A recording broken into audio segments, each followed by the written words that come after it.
entre guillemets, Khouya? Ben, en fait, non, il y a pas eu enfin, les répercussions qu'il y a eu, c'est qu'elle, elle a subi ben, le fait que j'étais de moins en moins présent.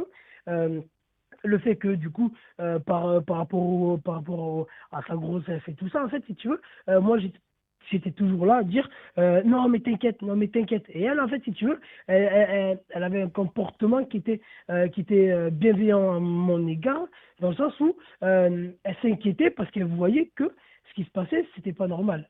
Donc, toi, Salim, tu as des appartements et des maisons, tu travaillais dans une structure familiale et du jour au lendemain, tes parents, enfin ta famille t'a mis sur le côté, tu nous as pas dit pourquoi, tu m'as juste dit quand j'allais voir mon frère, il me disait repasse plus tard. Ah, oui, oui, Ouais, puis, mec, non, moi, il non. y avait pas, il y avait pas on avait des idées d'évolution, etc., etc., mais il y avait toujours matière à mettre de côté mes idées, à mettre de côté mes ambitions, pour pour qu'il ait même mise sur tout le business.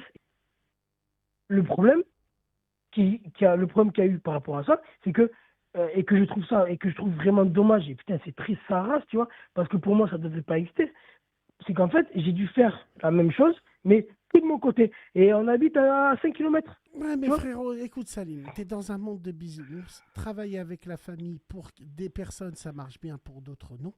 Il y a des problèmes avec ça. Moi, personnellement, il y a des familles qui travaillent ensemble qui réussissent très bien. Moi, je suis contre le fait de ça, parce que pour moi, il ne faut pas tout mélanger, entre guillemets. Quand il y a de l'argent, c'est jamais bon dans les relations, qu'on le veuille ou non, entre guillemets.